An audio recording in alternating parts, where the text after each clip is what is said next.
ब्रह्मसूत्रम। ब्रह्मसूत्र ग्रंथ में page number 640 और 640 पेज के ऊपर से 7 नंबर की पंक्ति है। बीच में आया है यत् पुनः इदम उच्यते वासुदेवात् संकर्षणः उत्पद्यते संकर्षणाच्च प्रद्युम्नः प्रद्युम्नाच्च अनिरुद्धः इति। ठीक है, तो बात यह चल रही है कि द्वितीय अध्याय द्वितीय पाद और द्वितीय पाद का यह 8 नंबर का अधिकरण है और इस अधिकरण का नाम है उत्पत्ति असंभवाधिकरणम। और जो पांचरात्र आगमोक्त भागवत मत है उस भागवत सिद्धांत का निराकरण करने के लिए इस अधिकरण की प्रवृत्ति हुई है। उनमें भी उन भागवत मत वालों ने वैष्णव मत में जो वेद अविरुद्ध अंश है उसका निराकरण नहीं करना है, अपितु जितना अंश वेद से विरुद्ध वो बोले हैं उतने अंश का निराकरण करना है और इसी के लिए इस अधिकरण की प्रवृत्ति हुई है। तो उनका मत क्या है, भागवत मत, वो कल बताया और उसमें वेद अविरुद्ध अंश कितना है कि जिसका निराकरण नहीं करना है उस बात को भी बता दिया। अब उन मत में, भागवत मत में वेद विरुद्ध अंश कौन है कि जिसका निराकरण करना है उस बात को बता रहे इस पंक्ति से। तो पंक्ति है यत् पुनः इदम उच्यते। ये जो पंक्ति है यत् इत्यादि, उसके पूर्व में एक छोटा सा वाक्य लिखिए अवतरण के रूप में। क्या कि विरुद्धांशम अनुद्य दूषयति यत् पुनः इति। तो उस भागवत मत में विरुद्ध अंश क्या है उसका अनुवाद करके उस पर दोष दे रहे, खंडन कर रहे। तो देखिए पुनः पंक्ति यत् पुनः इदम उच्यते, जो यह बात उन लोगों से बोली जाती है, कौन कि वासुदेवात् संकर्षण उत्पद्यते। वासुदेव एक भगवान है, परमात्मा, और उससे संकर्षण उत्पन्न होता है। संकर्षण इस शब्द का अर्थ वो लोग करते जीव, तो वासुदेव से संकर्षण नाम का अर्थात संकर्षण संज्ञा दी है जिसके लिए ऐसा जो जीव वो उत्पन्न होता है वह उनका सिद्धांत। और उस संकर्षण से जीव से प्रद्युम्न उत्पन्न होता है। प्रद्युम्न का मतलब उन लोगों ने बताया है क्या, मन उत्पन्न होता है और उस प्रद्युम्न से अनिरुद्ध की उत्पत्ति होती है और अनिरुद्ध शब्द से वो लोग लेते हैं अहंकार। ये सब बात उन्होंने कही है। अब उस बारे में ये जो उनका सिद्धांत है उसके बारे में अब बोल रहे हैं सिद्धांती आगे के पंक्ति में अत्र ब्रूमः। ठीक, तो अत्र ब्रूमः में अत्र के पूर्व में एक छोटा वाक्य लिखिए अवतरण। तत्र सूत्रम अवतार्य, सूत्रम अवतार्य व्याकरोति, व्याकरोति अत्र इति। ठीक है, चलो भाई, अब उन लोगों का निराकरण करने के लिए सूत्र को लाकर उसका व्याख्यान कर रहे हैं अत्र ब्रूमः इत्यादि पंक्ति के द्वारा। अतः पहले हम लोग सूत्र का उच्चारण और अर्थ कर लेते हैं, फिर उसके बाद आगे का भाष्य। तो सूत्र है उत्पत्त्य संभवात्। तो चलिए इस सूत्र का अर्थ लिख लेते हैं। तो सूत्रावतरणम बराबर पंच पदार्थवादी, पंच पदार्थवादी माहेश्वर मत, माहेश्वर मत निरासानंतरम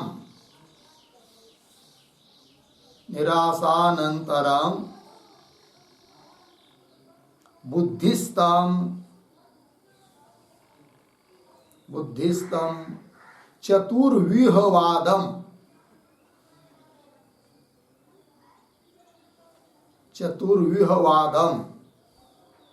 कंस में लिखिए वासुदेव व्यूह, संकर्षण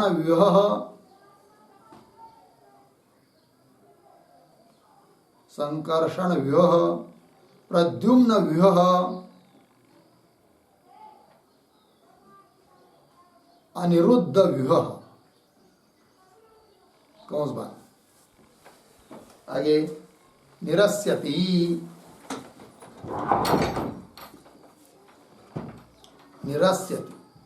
उत्पत्ति थी।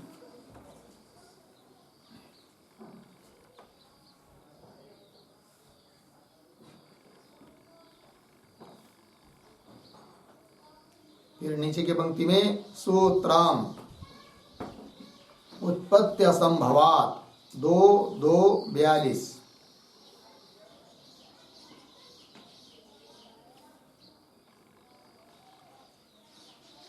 पदचित कुछ नहीं, उत्पत्ति असंभवात। फिर नीचे पदार्थोक्ति ही,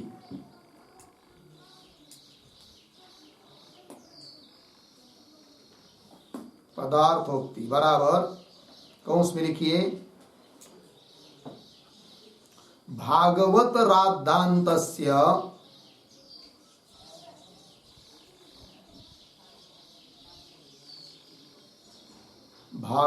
राद्धान्तस्य बराबर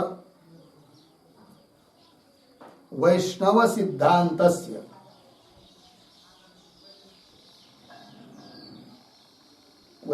सिद्धान्तस्य आगे वेद अविरुद्धांशे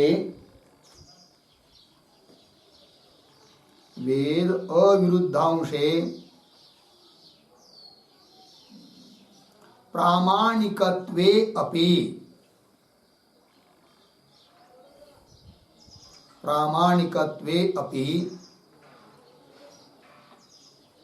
वेद विरुद्ध जीवोत्पत्ति अंशे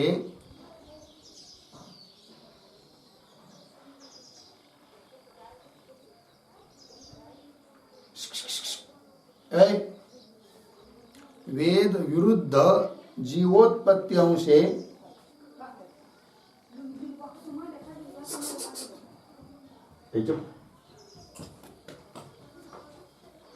वेद विरुद्ध जीवोत्पत्ति अंशे न प्रामाणिकत्वं भवति। तिकडे पोरा जाऊन सांग, ते बोलतात तिकडं मी ते एकदम फटकी मिळणार सारा करायला पटपट। न प्रामाणिकत्वं भवति, लिखा पूर्ण विराम। आगे लिखिए कुतः, आगे की तरफ बांध देकर कौंस बांध।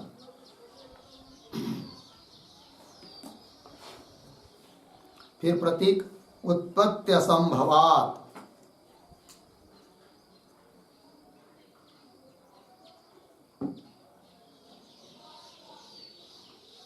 उत्पत्ति असंभव बराबर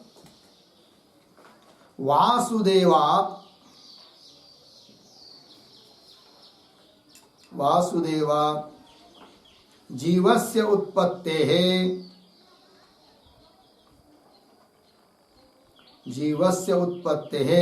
असंभवात्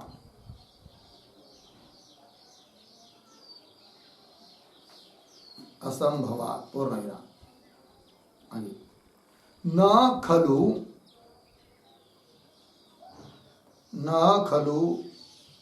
वासुदेव संज्ञकात्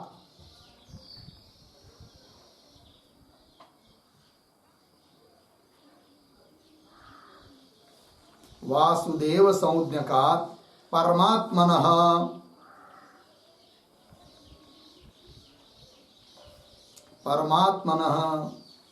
संकर्षण संज्ञकस्य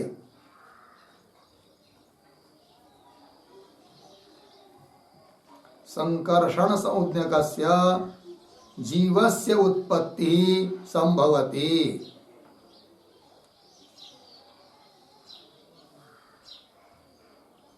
जीवस्य उत्पत्ति संभवति पूर्ण विराम। तथा सति अनित्यत्वादि दोषाः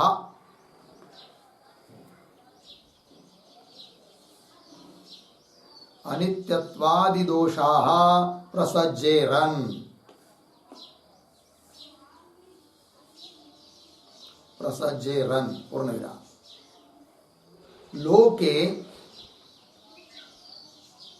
लोके घटादीनां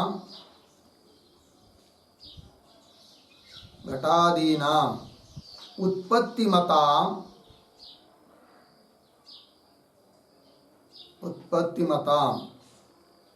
अनित्यत्वदर्शनेन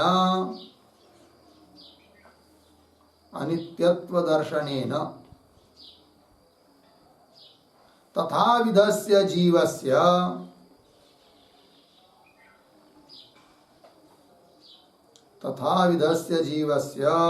अनित्यत्व प्रसक्त्या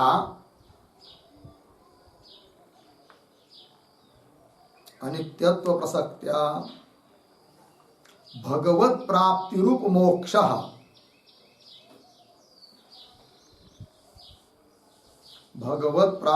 मोक्षः त्वत् अभिमतः कस्य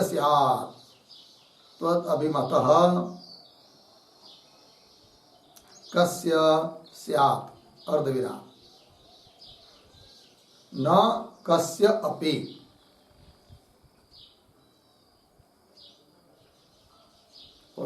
इति अतः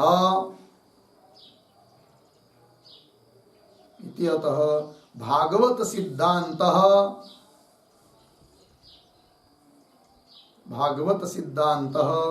अप्रामाणिकः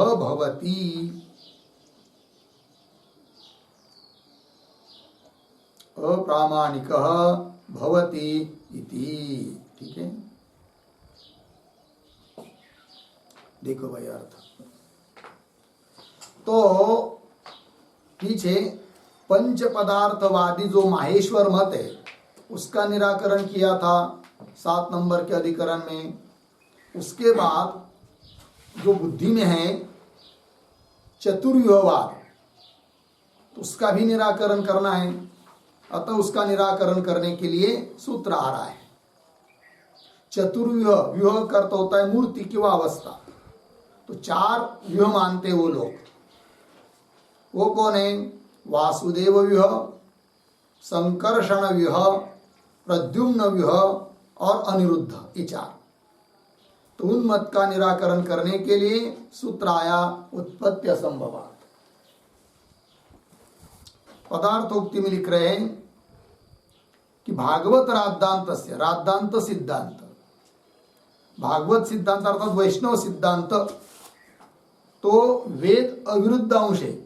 जितने भाग में वेद से अविरुद्ध है, वेद से विरुद्ध नहीं है, उतने भाग अंश के लिए तो प्रामाणिक है। तो उतना अंश प्रामाणिक होने पर भी वेद विरुद्ध जो अंश है उनमें कौन है वो मुख्य? यह कि वो लोग कहते जीव की उत्पत्ति होती है, जो कि वेद से विरुद्ध है। ठीक, तो वेद विरुद्ध जीवोत्पत्ति अंशे न प्रामाणिकत्व भवति, प्रामाणिक नहीं। बोलेंगे क्यों?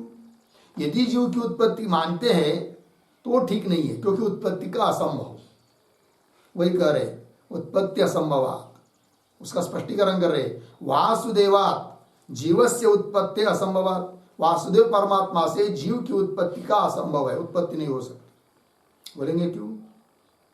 तो कह रहे आगे, न खलु वासुदेव संज्ञकात् परमात्मनः, वासुदेव संज्ञक परमात्मा से संकर्षण संज्ञक जीव की उत्पत्ति न संभवती। क्योंकि यदि उत्पत्ति मानेंगे तो क्या दोष आता है वो बता रहे। तथा सति उत्पत्ति मानने पर अनित्यत्वादि दोषाः प्रसज्जेरन्, तो संकर्षण अर्थात जीव अनित्य है यह कहना पड़ेगा, अनित्यत्व की प्राप्ति होगी। क्योंकि एक नियम होता है, जो जो चीज उत्पन्न होती है वह अनित्य होती है। जीव भी अनित्य कहना पड़ेगा। और यदि जीव को अनित्य मानेंगे, व्याप्ति दिखा रहे कि जिसकी उत्पत्ति होती है वो अनित्य होता है। लोक व्यवहार में घटादि नाम उत्पत्ति मताम, उत्पन्न होने वाले जो घटादि वे सब अनित्यत्व देखने को मिलते हैं। तथा विदस्य, उसी प्रकार यदि जीव की उत्पत्ति मानते हैं तो तथा विदस्य जीवस्य अनित्यत्व प्रसक्त्या, अनित्यत्व की प्राप्ति हो जाने से उनके मत में दिक्कत आएगी। तो सिद्धांति कह रहे उसको, हे पूर्व पक्षी, तुम्हारे मत में यदि जीव की उत्पत्ति मानोगे तो जीव अनित्य होगा, जीव में अनित्यत्व की प्राप्ति होगी। और यदि जीव अनित्य है तो तुम्हारे द्वारा माना गया जो मोक्ष वह भी सिद्ध नहीं हो पाएगा। कैसे कह रहे, तुम्हारे यहां मोक्ष का स्वरूप क्या है? भगवत की प्राप्ति, भगवंत की प्राप्ति। अब जिसका नाश हो जाएगा जीव का, तो वो जीव कैसा भगवान को प्राप्त कर पाएगा? नहीं कर पाएगा, अर्थात मोक्ष उसको मिलेगा नहीं, मोक्ष का असंभव हो जाएगा। वो कह रहे भगवत प्राप्ति रूप मोक्ष त्वद अभिमत कस्य स्यात्, किसको मिलेगा? न कस्य इति। अतः इसलिए यह भागवत सिद्धांत अप्रामाणिक है, ये बात बता दिया। ठीक है, चलिए आगे। अब भाष्य में अत्र ब्रूमः न वासुदेव, न काम बाद में संभवती के साथ, वासुदेव संज्ञकात् परमात्मनः संकर्षण संज्ञकस्य जीवस्य उत्पत्ति संभवती न संभवती। वाक्य के आरंभ में जो न है उसका अन्वय संभवती के साथ। और हेतु दे रहे क्यों संभव नहीं है, तो कह रहे अनित्यत्वादि दोष प्रसंगात हेतु दे रहे। अर्थ देखिए, तो वासुदेव संज्ञक परमात्मा से संकर्षण संज्ञक जीव की उत्पत्ति का संभव नहीं है।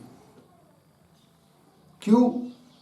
यदि उत्पत्ति मानेंगे जीव की तो उसमें अनित्यत्व दोष आएगा कि जो उत्पन्न होता है वो अनित्य होता है।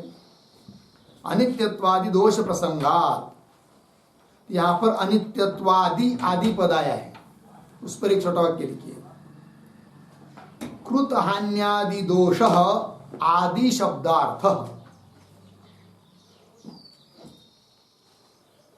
कृत हान्यादि दोष आदि शब्दार्थ,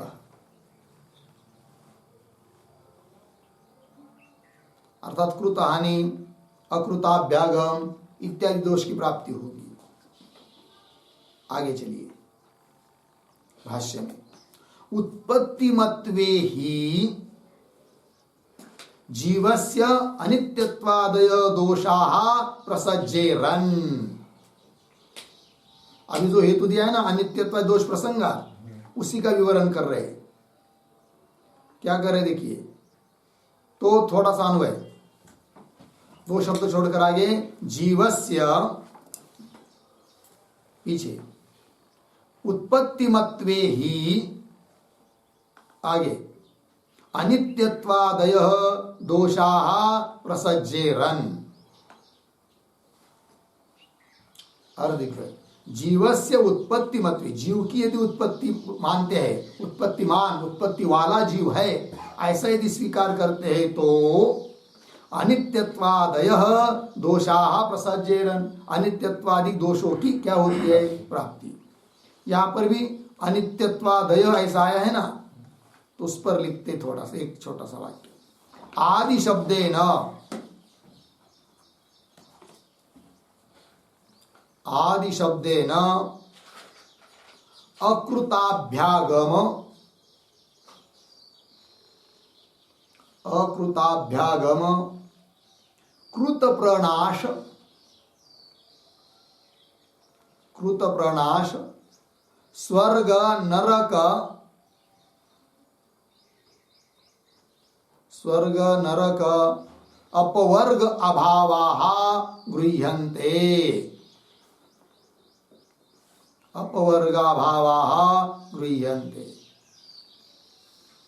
ठीक है, देखो भैया, आदि शब्द से अकृताभ्यागम दोष, कृत प्रणाश, स्वर्ग का अभाव, नरक का अभाव, अपवर्ग का अभाव, ये सब दोष आएंगे। क्योंकि जिस जीव के लिए सब है वो जीव को यदि तुम अनित्य मानोगे, उत्पन्न वाला मानोगे तो अनित्य होगा, और अनित्य होगा तो ये सब व्यर्थ हो जाएंगे, स्वर्ग नरक अपवर्ग ये सब बात है कि नहीं। चलिए,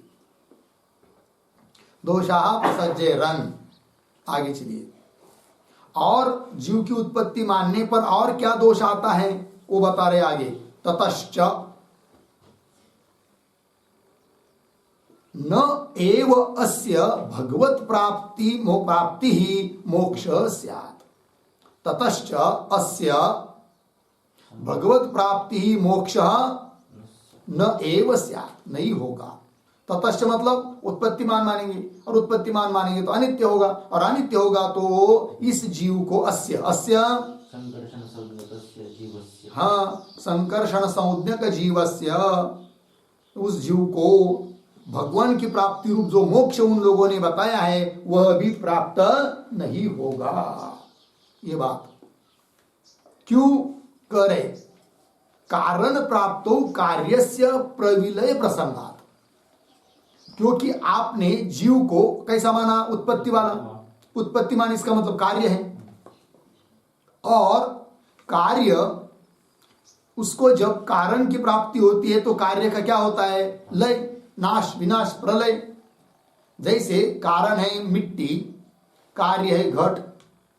जब घट को कोई तोड़ देता है तो वह घट अपना कारण जो मिट्टी उसमें लय हो जाता है, विलीन हो जाता है, अदर्शन हो जाता है, उसका कार्य घट के रूप में घट दिखाई देता नहीं है। उस प्रकार जीव की उत्पत्ति मानेंगे तो जीव हुआ कार्य, फिर वह भी जब नष्ट होगा, अनित्य होगा तो अपने कारण में लय हो जाएगा, उसका अस्तित्व ही नहीं बचेगा, और अस्तित्व नहीं बचेगा तो भगवान की प्राप्ति रूप मोक्ष कैसा मिलेगा? अर्थात नहीं मिलेगा। क्योंकि भगवान की प्राप्ति रूप मोक्ष जीव को प्राप्त करने के लिए जीव का अस्तित्व चाहिए। अब जीव का अस्तित्व ही नहीं बचेगा क्योंकि उसकी उत्पत्ति मानने से अनित्य तो उसमें आ जाता है। वही कह रहे, कारण प्राप्त हो, कारण की प्राप्ति होने पर कार्यस्य प्रविलय प्रसंगात। ये बात आगे। प्रतिषेधिष्यति च आचार्य जीवस्य उत्पत्तित्वं नात्मा अनुत्पत्तेः नित्यत्वाश्च ताभ्यः इति। ठीक है, देखो भाई थोड़ा सा भाई। च आचार्य जीवस्य उत्पत्तिम, पीछे प्रतिषेधिष्यति, आगे नात्मा इत्यादि। च भगवान भाष्यकार वो लिख रहे, च आचार्य, आचार्य सूत्रकार व्यास महाराज। तो व्यास महाराज जीव की उत्पत्ति का प्रतिषेध करेंगे, अर्थात जीव की उत्पत्ति नहीं होती है, यही बात बताएंगे आगे। कहां पर? ब्रह्म सूत्र में ही, दूसरे अध्याय के तृतीय पाद में और 17 नंबर के सूत्र में क्या कहेंगे कि नात्मा, आत्मा न मतलब आत्मा की उत्पत्ति नहीं होती है।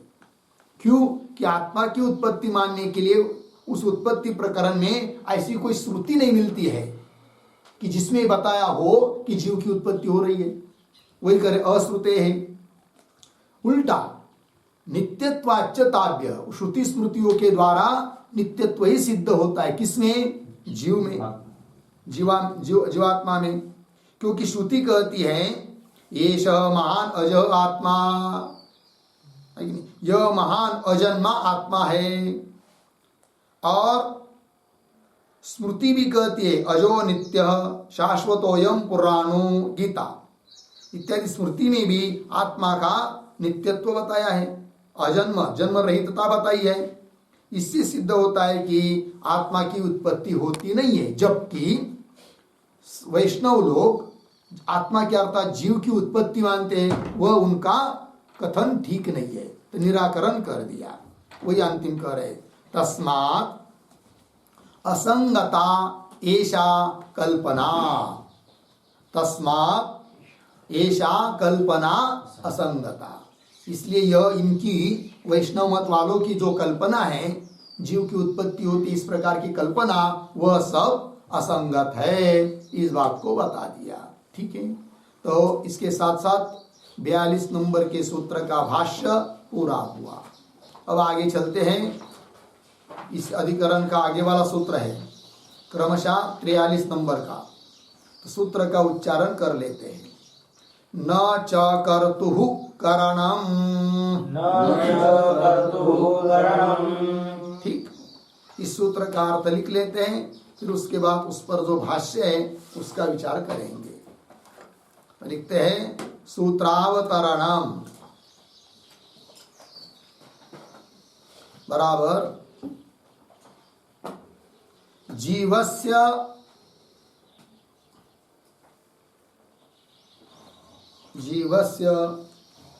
उत्पत्तिं निरस्य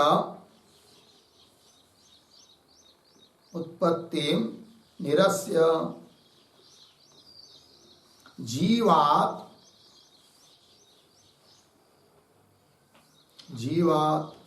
मनसः उत्पत्तिं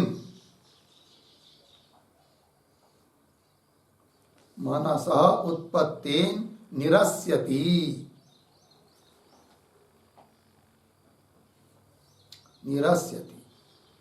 न च इति। फिर नीचे की पंक्ति में सूत्र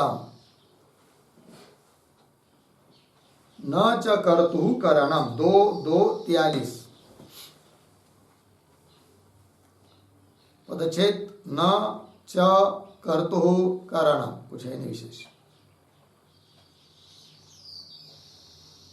फिर नीचे के पंक्ति में पदार्थोक्ति ही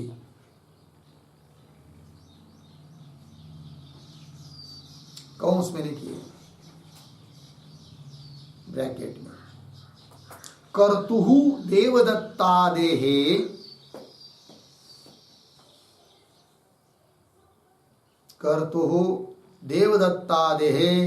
सकाशात्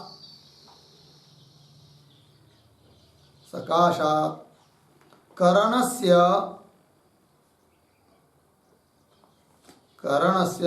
कुठारादेः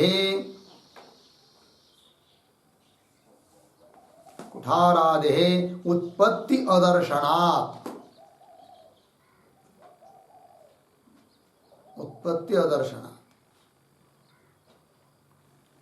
आगे की तरफ बांध देकर कौंस बांध। फिर आगे प्रतीक च बराबर तथा च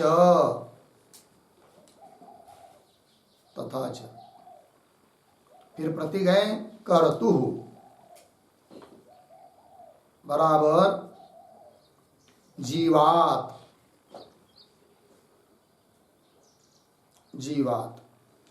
फिर प्रतीक करणम बराबर मनः जन्यते इति एतत्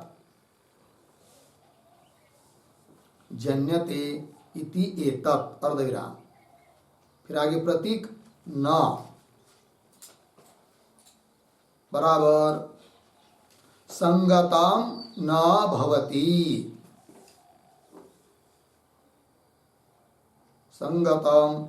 भवति अर्धविराम। श्रुत्यादि प्रमाणाभावात्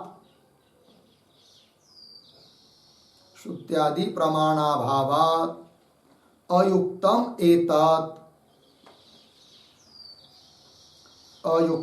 एतत् इति भावः।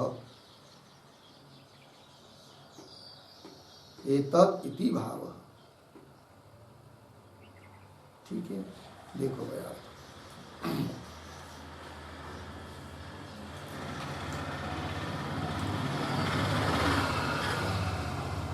सूत्रावतरण में लिख रहे हैं जीवस्य उत्पत्ति निरस्य। तो ऊपर वाला जो 42 नंबर का सूत्र था उसमें बता दिया कि जीव की उत्पत्ति नहीं हो सकती, तो जीव की उत्पत्ति का निराकरण कर दिया। फिर अब क्या करना है इस सूत्र से, तो कह रहे जीवात् मनस उत्पत्ति निरस्य। जबकि वैष्णवों ने वासुदेव से जीव की उत्पत्ति मानी है और जीव से मन की उत्पत्ति मानी है। तो वासुदेव नामक परमात्मा से जीव की उत्पत्ति भी संभव नहीं है, इस बात को बता दिया। अब जीव से मन की उत्पत्ति भी कहना ठीक नहीं है, उसका भी निराकरण करने के लिए ये सूत्र आ रहा है। तो सूत्र हुआ न च कर्तु करणम 2:2-43। फिर पदार्थोक्ति में लिख रहे उदाहरण देकर, जैसे व्यवहार में कोई कर्ता है देवदत्त, उस कर्ता देवदत्त से कर्तु देवदत्तादि सकाशात से पास देवदत्त से करणस्य कुठारादि, करण जो कुठारादि उसकी उत्पत्ति देखने को नहीं मिलती है। करणस्य कुठारादि उत्पत्ति अदर्शनात् देखने को नहीं मिलती। उसी प्रकार च तथा च, उसी प्रकार जीव है कर्ता और मन है करण। तो जैसे देवदत्त कर्ता से कुठारादि करण की उत्पत्ति देखने को नहीं मिलती, उस प्रकार कर्ता जीव से करण उत्पन्न होता है, यह कहना ठीक नहीं है। ठीक है, वही कह रहे हैं कर्तु जीवात करणम अर्थात मन जन्यते इति एतत् संगतम न भवति, उचित नहीं है। क्यों? इस प्रकार मानने के लिए श्रुति भी प्रमाण नहीं है, युक्ति भी नहीं है। तो श्रुत्यादि प्रमाणाभावात अयुक्तम एतत्, जीव से मन की उत्पत्ति मानना यह बात अयुक्त है, क्योंकि कोई इसके लिए श्रुति का प्रमाण नहीं है। ठीक, चलिए भाई, अब इस सूत्र का जो भाष्य है, भाष्य पर चलते हैं। इतश्च असंगता एषा कल्पना, कैसा पढ़ेंगे? इतश्च एषा कल्पना असंगता, इस कारण से भी इन लोगों की, वैष्णवों की यह कल्पना असंगत है। क्या, कैसा? आगे कह रहे यस्मात् न ही लोके कर्तुः देवदत्तादेहे करणम परश्वादि उत्पद्यमानम दृश्यते। ठीक है ना? यस्मात्, जिस कारण से कि नहीं का अन्वय दृश्यते के साथ, जिस कारण से कि लोके, लोक व्यवहार में कर्ता देवदत्तादियों से करण परशु वगैरह उत्पद्यमानम उत्पन्न होती हुई न दृश्यते देखने को नहीं मिलती है। इसलिए इनकी ये कल्पना असंगत है कि जीव से मन की उत्पत्ति होती है। तो ये जो पंक्ति है ना यस्मात् इत्यादि, उस पर एक वाक्य लिख लेते हैं हम लोग।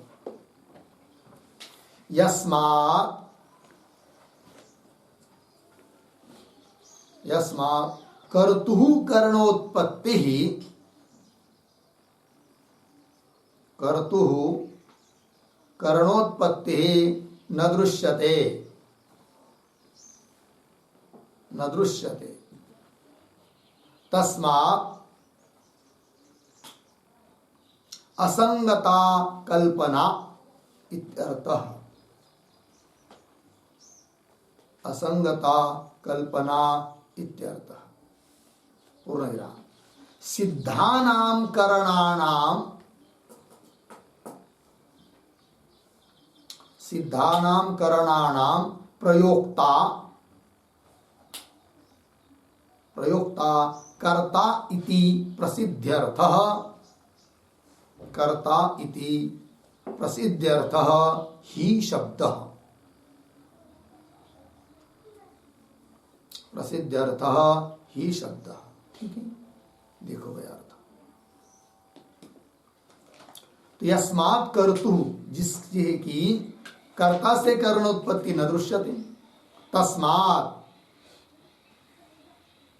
असंगता कल्पना, इन वैष्णवों की कल्पना असंगत है। क्योंकि क्या होता है कि सिद्ध जो करण है, पहले से बने बनाए करण है, उनका प्रयोग करने वाला जो, उसको कहते हैं क्या? कर्ता। ये लोक में प्रसिद्ध है। कर्ता फिर करणों को बनाएगा, फिर कार्य करेगा, ऐसा तो नहीं। और यदि कर्ता करणों को बनाएगा तो करण का बनाना ही व्यर्थ हो जाएगा। क्यों? कर्ता बना रहा है किसको? करण को। किस लिए? करण किस लिए चाहिए कर्ता को? कार्य संपन्न करने के लिए। और कार्य को संपन्न यदि करण के बिना भी कर्ता कर रहा है, क्योंकि कर्ता बनाएगा किसको? करण को। इसका मतलब कर्ता कार्य कर रहा है करण के बिना, करण तो बना नहीं अभी, है कि नहीं? तो करण के बिना भी यदि कर्ता काम कर सकता है तो करण की उत्पत्ति किस लिए?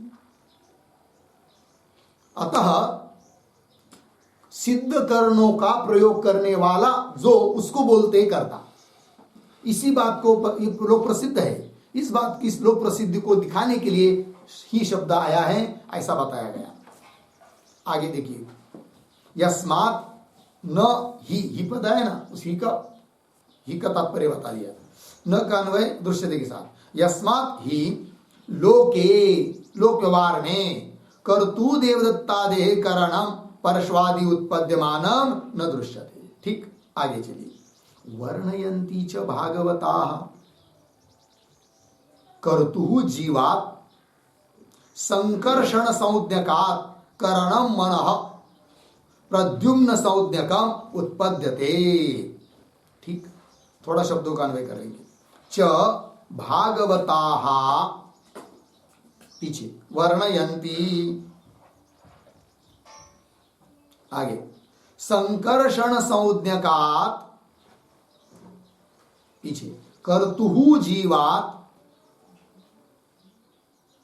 आगे, प्रद्युम्न संज्ञकम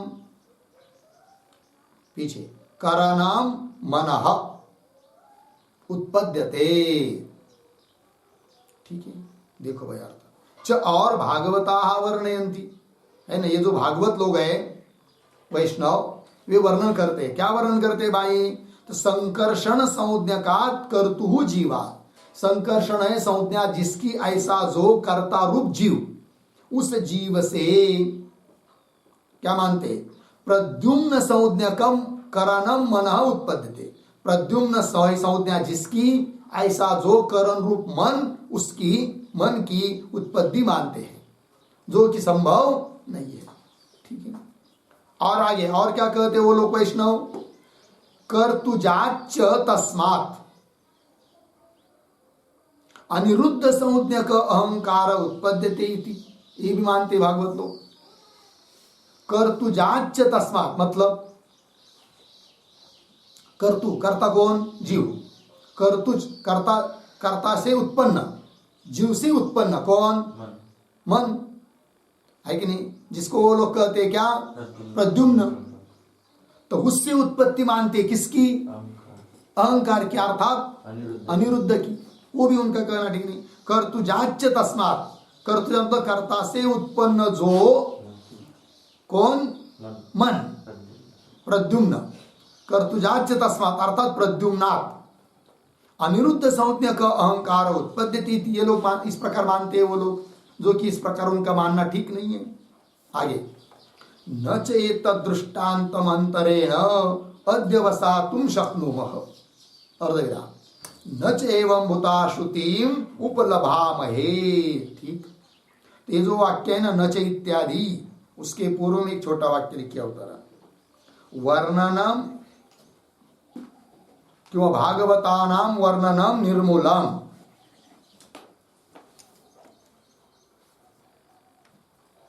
भागवतानाम वर्णनम निर्मूलम इति आह न च इति। उन भागवतों का, वैष्णवों का वर्णन निर्मूल है, इस बात को कह रहे अब न च इत्यादि पंक्ति से। देखो भाई, न च एतत्, च एतत् दृष्टान्तम अंतरेण, दृष्टांत के बिना, अध्यवसातुम निश्चितुम निश्चय करने के लिए, न शक्नुम निश्चय नहीं कर सकते, न का अन्वय शक्नुमः के साथ। और उसी प्रकार आगे का वाक्य, न च एवं भूता श्रुतिम उपलभामहे, च एवं भूता श्रुतिम न उपलभामहे, इस प्रकार की कोई श्रुति भी उपलब्ध नहीं है, प्राप्त नहीं है। किस बात को बताने वाली? कि जीव से मन उत्पन्न होता है और मन से अहंकार उत्पन्न होता है, इस बात को बताने वाली कोई श्रुति भी उपलब्ध नहीं है। अतः ये भागवतों का कहना उचित नहीं है, असंगत है, ये बात बता दी। इसके साथ साथ इस सूत्र का भाष्य पूरा हुआ। अब आगे चलते हैं 44 नंबर के सूत्र में। तो भाष्य पर पहले जाएंगे, फिर बाद में सूत्र का अर्थ देखेंगे। तो देखो भाई, अथापि स्यात् न च एते संकर्षणादयः जीवादि भावेन अभिप्रेयन्ते। ठीक, अब क्या कह रहे हैं? तो ये जो पंक्ति अथापि, उसके पूर्व में एक छोटा वाक्य, सूत्र व्यावर्त्यम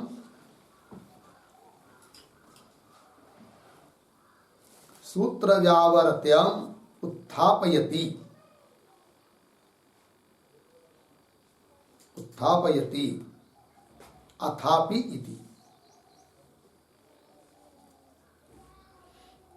ठीक, देखो भाई, सूत्र व्यावर्त्यम, सूत्र के द्वारा जिस चीज का निराकरण करना है, व्यावृत्ति करनी है, उस बात को दिखा रहे हैं अथापि इत्यादि पंक्ति से। तो पंक्ति देखिए भाई, अथापि स्यात्, वो पूर्व पक्षी बोल रहे क्या कि ऐसा भी हो सकता है। अथापि स्यात् क्या जी? तो न च एते संकर्षणादयः जीवादि भावेन अभिप्रेयन्ते। न का अन्वय अभिप्रेयन्त के साथ। अथापि स्यात्, यह भी हो सकता है क्या कि च एते संकर्षणादय, ये जो संकर्षण वगैरह है, संकर्षण, प्रद्युम्न, अनिरुद्ध इत्यादि, संकर्षणादय जीवादि भावेन, है कि नहीं? क्या कि जीव भाव से न अभिप्रेयन्ते, अभिप्रेत नहीं है, उनको जीव भाव से हम अभी मानेंगे नहीं, जीव भाव से अभिप्रेत नहीं है। फिर सिद्धांती बोलेंगे अच्छा, अभी कह रहे थे कि संकर्षण ये जीव है, वासुदेव से उत्पन्न होता है, अब कह रहे कि उनको जीव भाव से वो अभिप्रेत नहीं है। अच्छा, फिर बताओ किमतर्री भाष्य में, यदि जीव भाव से अभिप्रेत नहीं है संकर्षणादि, तो किस रूप से तुमको अभिप्रेत है वो बताओ, किमतर्री।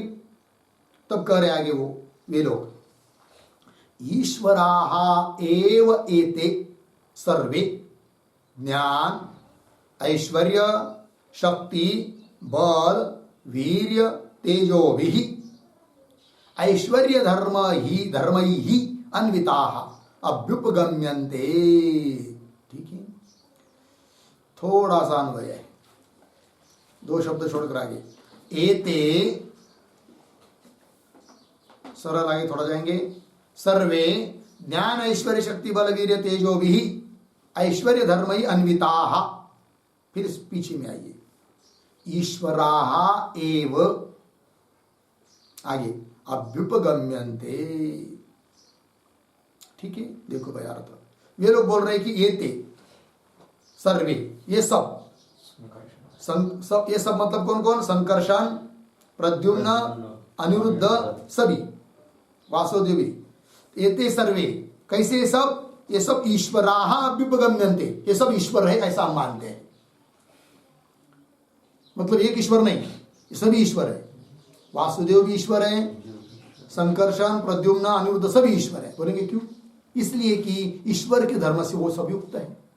अच्छा, कौन से ईश्वर के धर्म से युक्त है वो बताओ? तो बता रहे, ज्ञान, ऐश्वर्य, शक्ति, बल, वीर्य, तेज, ये सब ईश्वर के धर्म है।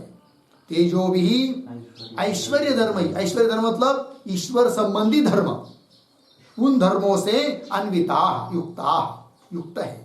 इसलिए सब क्या है? ईश्वराः अभ्युपगम्यन्ते, ये सब ईश्वर है ऐसा हम मानते हैं।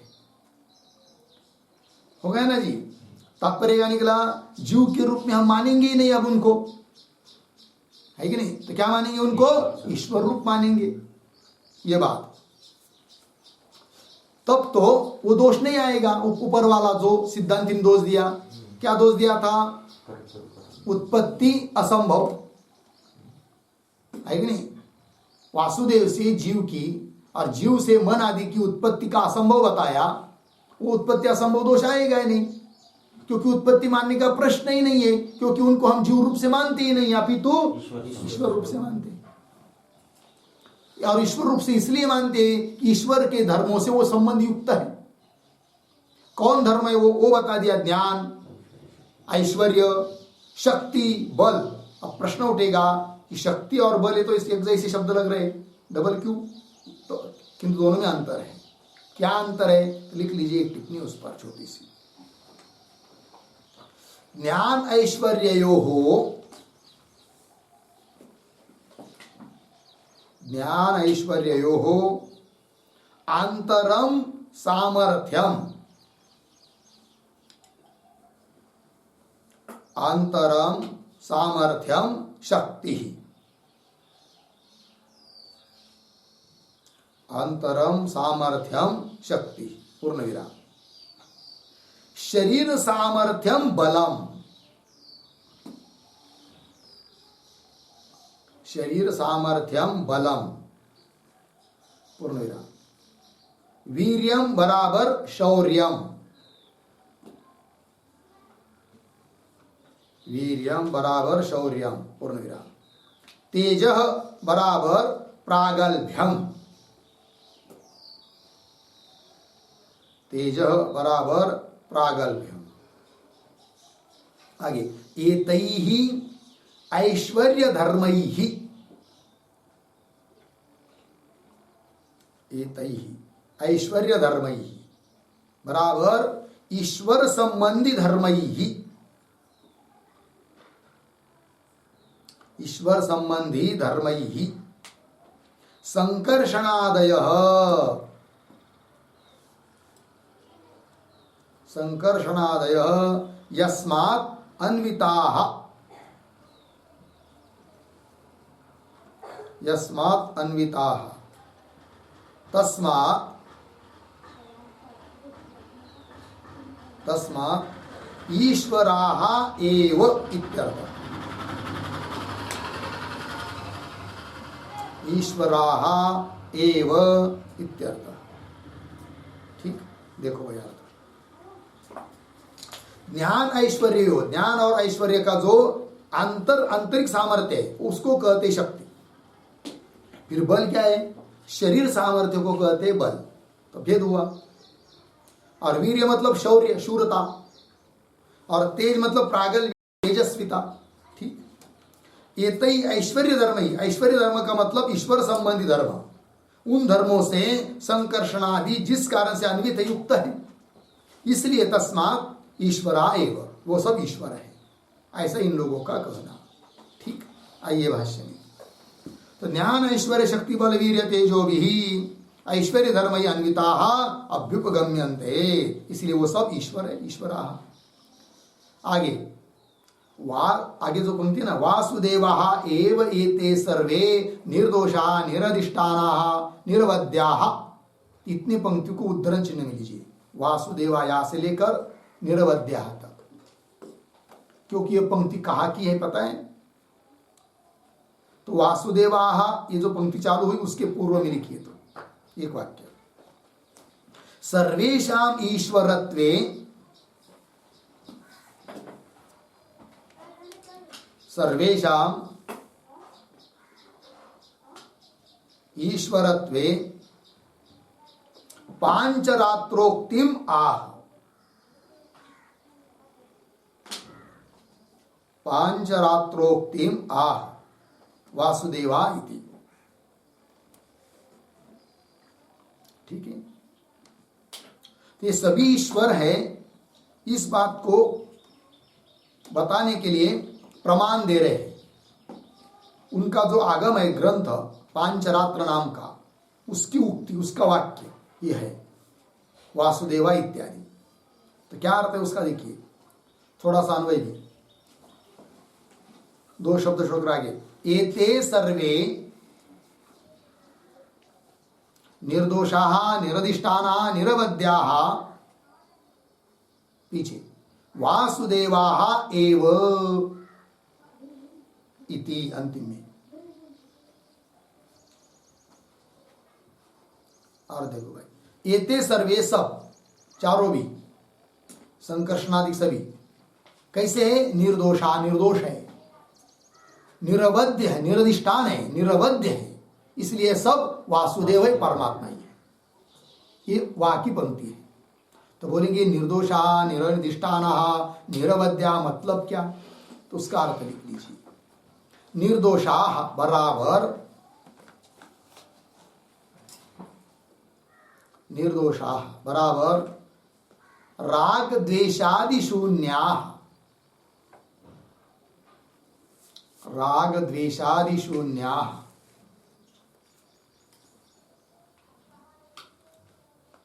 अर्धविराम, फिर आगे प्रतीक निरधिष्ठाना बराबर निरधिष्ठाना बराबर प्रकृति अजन्या, प्रकृति अजन्या, फिर आगे प्रतीक निरवध्या बराबर नाशादि रहिता इत्यर्थः, नाशादि रहिता इत्यर्थः। ठीक, देखो भाई, निर्दोषा, निर्दोष है मतलब राग द्वेषादि से रहित है। निरधिष्ठान है मतलब प्रकृति से अजन्य है, प्रकृति से उत्पन्न नहीं होते हैं। और निरवध्य मतलब नाशादि से रहित है, ऐसा बताया गया। अतः ये सभी ईश्वर है, वासुदेव है, परमात्मा है, ऐसा वो लोग बोल रहे हैं। अब आगे चलिए फिर, तस्मात् न अयम यथावर्णित उत्पत्ति संभव दोष प्राप्नोति इति। ठीक है, तो ये दो पंक्ति है तस्मात्, उसके पूर्व में एक छोटा वाक्य, ईश्वरत्वात्,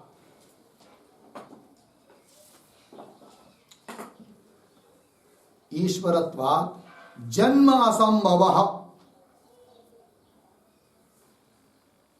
जन्मासंभवः गुणः एव, गुणः एव इति आह तस्मात् इति।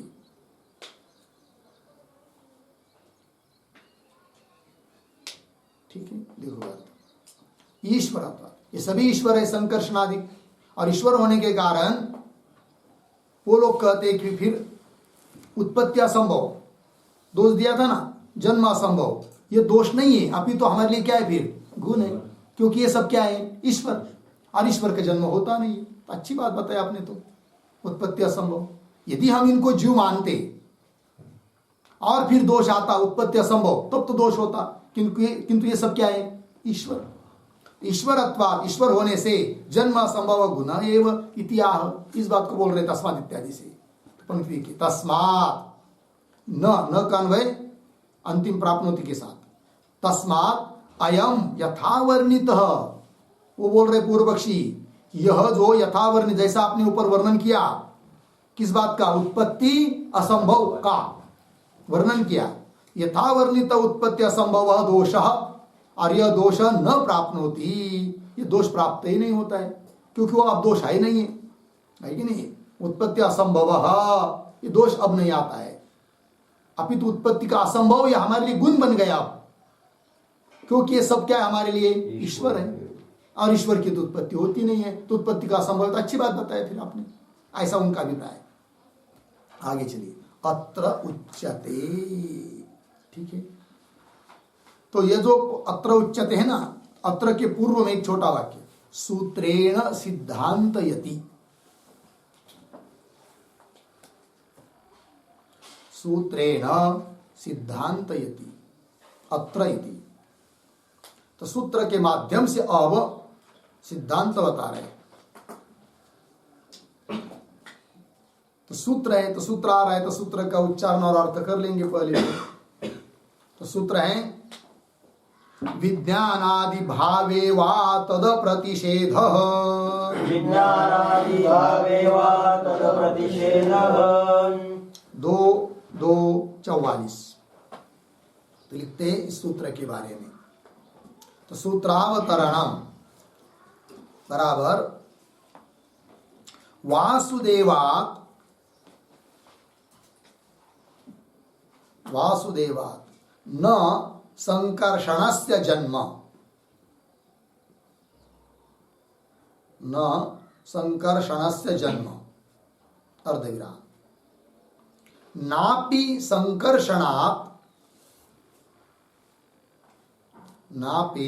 संकर्षणात् प्रद्युम्नस्य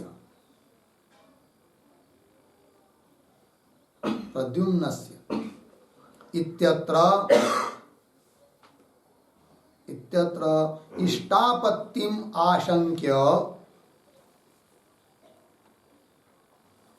इष्टापत्तिम् आशंक्य आह विज्ञानादि भावे इत्यादि। फिर नीचे की पंक्ति में सूत्रम बराबर विज्ञानादि भावे वा तद प्रतिषेध 2:2:44 पदच्छेद विज्ञानादि भावे वा तद प्रतिषेध।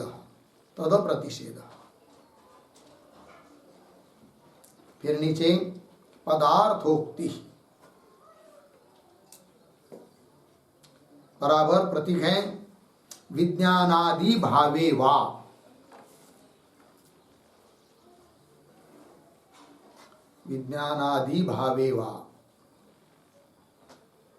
बराबर संकर्षणादीनाम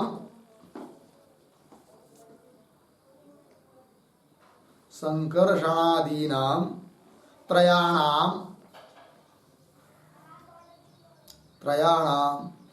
वासुदेववत्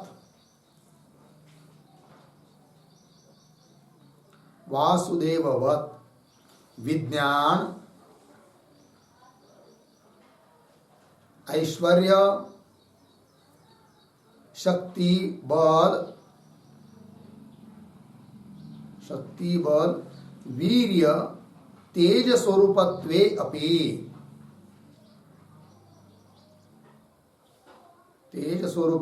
अपि पूर्ण विराम। विरागे प्रतीक तद प्रतिषेध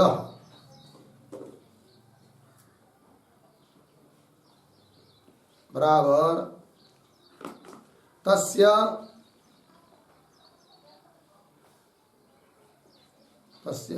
उत्पत्ति असंभवस्य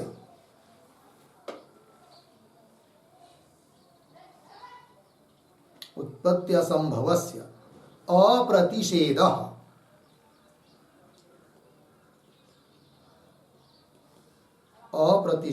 बराबर प्रतिषेध बराबर निषेध न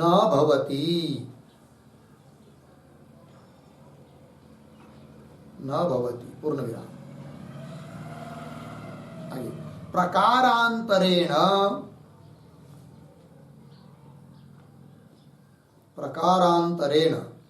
उत्पत्ति असंभव दोषस्य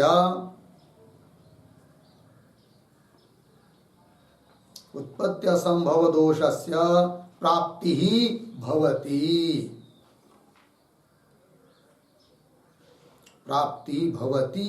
एव इति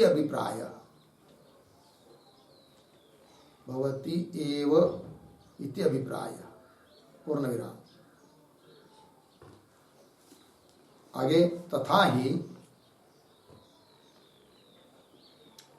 डैश देकर किम वासुदेवादयः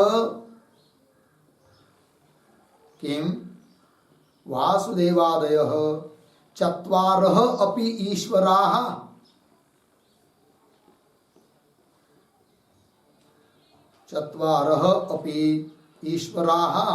अर्धविराम उत संकर्षणादयः त्रयः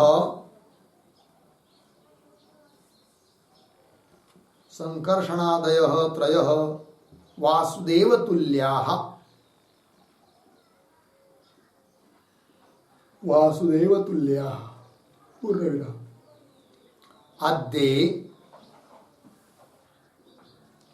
अद्ये भगवान एकः एव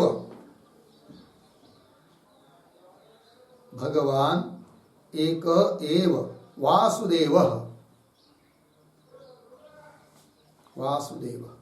इति स्वसिद्धांत हानि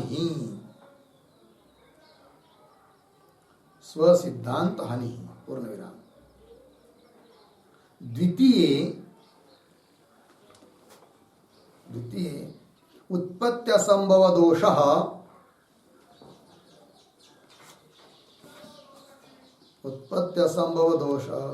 तदवस्थः एव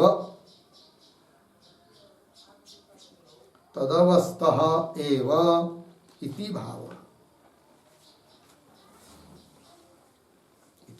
ठीक, देखो भाई अर्थ सूत्रावतरण लिखा है कि वासुदेवात न संकर्षण से जन्म, संकर्षण की उत्पत्ति नहीं मानेंगे, नापि संकर्षणात् प्रद्युम्न से क्या जन्म, और संकर्षण से भी प्रद्युम्न का जन्म नहीं मानेंगे, नहीं हुए। तो इत्यत्र इसमें इष्टापत्ति है, ऐसा ही कहते हैं कौन? पूर्व पक्षी।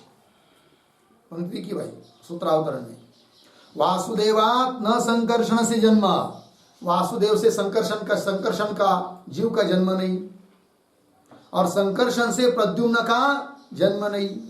ऐसे यदि सिद्धांत कहते हैं, सिद्धांती लोग कहते हैं, तो पूर्व पक्षी बोल रहे इत्यत्र इष्टापत्ति, हमारे लिए इष्ट है। फिर इष्टापत्ति की आशंका करके उत्तर दे रहे सूत्र के माध्यम से, इष्टापत्ति नहीं कह सकते, वही करे विज्ञान आदि भावे वा तद प्रतिषेध। पदार्थोक्ति में लिख रहे विज्ञान आदि भावे वा मतलब संकर्षणादि नाम त्रयाणाम, संकर्षणादि जो तीन है, तो वासुदेववत, वासुदेव की तरह विज्ञान ऐश्वर्य शक्ति बल वीर्य तेज स्वरूपत्वेपि, ये सब तेज स्वरूप होने पर भी है कि नहीं, संकर्षणादि तीन वासुदेव की तरह विज्ञान आदि धर्म से युक्त होने पर भी तद अप्रतिषेध, उसका अप्रतिषेध है, निषेध नहीं है उसका, दोष का। वही करे तस्य उत्पत्ति असंभवस्य, उत्पत्ति असंभव रूप जो दोष दिया गया है उसका अप्रतिषेध, प्रतिषेध नहीं हो सकता, निषेध नहीं हो सकता, अर्थात दोष वैसा कि वैसा रहेगा। ये बात अप्रतिषेध शब्द को समझने के लिए प्रतिषेध का अर्थ कर दिया निषेध, और अ मतलब नहीं तो निषेध न भवति। तात्पर्य प्रकारांतरेण, अन्य प्रकार से उत्पत्ति असंभव दोष से प्राप्ति भवति। उत्पत्ति असंभव दोष की प्राप्ति, भले जीव नहीं मान रहे आप, संकर्षण की उत्पत्ति वासुदेव से नहीं मान रहे, तो भी अन्य प्रकार से उत्पत्ति असंभव दोष की प्राप्ति होगी ही होगी, यह अभिप्राय है। वो कैसे थोड़ी में बता दिया तथा ही करके, फिर भाष्य में विस्तार पूर्वक आएगा। तो पंक्ति देखिए, किम वासुदेवादय चत्वार अपि, सिद्धांति पूछ रहे उसको, वासुदेवादि चारों भी ईश्वर हैं, चत्वार अपि ईश्वराः उत अथवा संकर्षणादय त्रय वासुदेव तुल्याः, कि वह संकर्षणादि तीन ईश्वर नहीं है किंतु उस वासुदेव के तुल्य है। ये दो विकल्प, इन दो विकल्पों में से कौन सा विकल्प तुम मानते हो बताओ? सिद्धांति पूछ रहे पूर्व पक्षी को। यदि पूर्व पक्षी कहेगा कि पहला विकल्प हम मानते, आद्य, पहला विकल्प क्या है? वासुदेवादि चारों भी वासुदेव है, ईश्वर रही है, तब करे भगवान एक एव वासुदेव इति स्व सिद्धांतानि, तुम्हारा ही सिद्धांत है कि एकमात्र एक भगवान है, कौन? वासुदेव, और तुम तो वही चार चार मान रहे हो, तो स्व सिद्धांत की हानि हो जाएगी। अच्छा, द्वितीय दूसरा विकल्प मानोगे तो दूसरा विकल्प क्या? संकर्षणादि वासुदेव। हाँ, संकर्षणाधिक ये ईश्वर नहीं है किंतु उस वासुदेव ईश्वर के तुल्य है, तब करे तो भी उत्पत्ति असंभव दोष आएगा, क्योंकि वासुदेव से इनकी उत्पत्ति नहीं मान पाएंगे, क्योंकि वासुदेव है और उसके तुल्य मान रहे किसको? संकर्षणादिकों को। भले ईश्वर नहीं मान रहे किंतु उनकी तुल्य मान रहे, और जहां पर बिल्कुल तुल्यता रहती है वहां पर कार्य कारण भाव नहीं होता है। कार्य कारण भाव वहां होता है जहां पर भिन्न भिन्न धर्म होते, जैसे घट कार्य है, मिट्टी कारण है, अलग अलग धर्म है कि नहीं? उस प्रकार यदि समान धर्म पूरे रहेंगे तो उत्पत्ति का असंभव दोष आएगा, वही कह रहे। द्वितीय उत्पत्ति असंभव दोष तदवस्था, पुनः वैसा कि वैसा दोष प्राप्त हो ही रहा है, ये बात। तदवस्था एव इति भाव, ये हो गया भाई सूत्र का अर्थ। अब इस सूत्र का व्याख्यान भगवान भाष्यकार कर रहे हैं, किंतु उसका विचार हम लोग कल करेंगे। ओम पूर्णमदः पूर्णमिदं पूर्णात् पूर्णमुदच्यते पूर्णस्य पूर्णमादाय पूर्णमेवावशिष्यते। ओम